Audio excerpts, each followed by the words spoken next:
All right, we're coming down off the mound here now and getting down to the flats, and we're going to see a little more of the traditional root flares I've been talking about. So that's what I'm talking about with the root flare. It's the bell-shaped area at the base. You can start to see the tops of the zone rapid taper. Here's another good example here. Okay, this flare right here connects to a major zone of rapid taper root holding that tree up. Look behind me.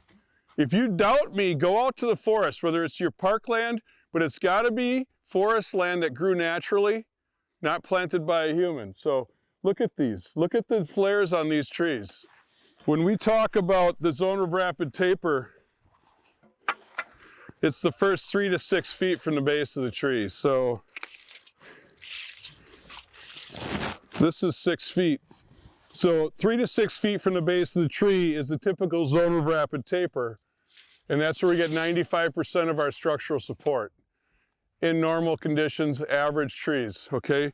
If it's an unstable site, whether it's wet or loose sand, that kind of thing, we get an exaggerated root plate.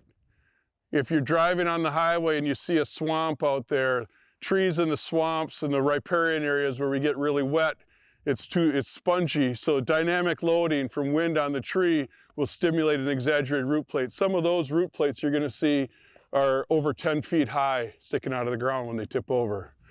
We're going to look at some of those today on the way home, but I want to make my point with go see root flares in nature and then walk through your community again and tell me there isn't a systemic problem with planting depth.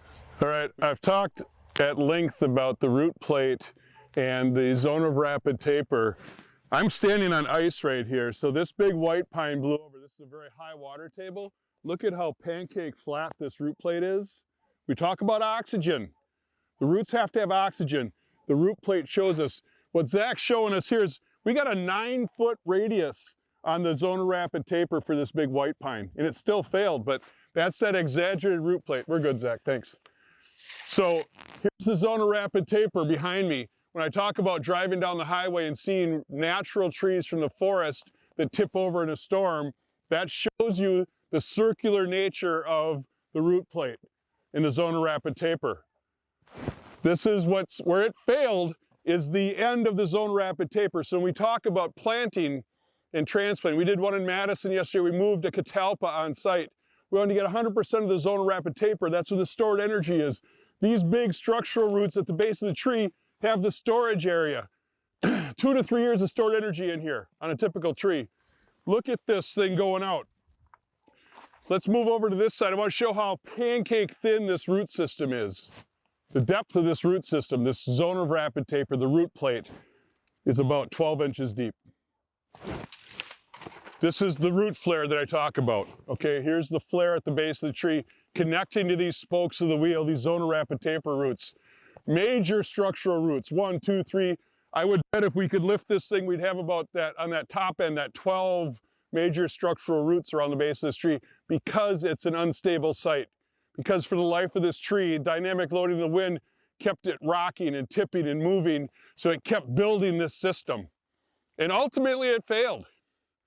But look at this. This is a great example of what we've been talking about. If we can grow root plates like this in our cities, we've made it. Now think in terms of where your concrete is, your sidewalks, your patios, your driveways, the curb and gutter, the utilities that we trench in right next to our trees when we should be boring underneath them. We should be dropping conduit in the ground to pull wires in and out.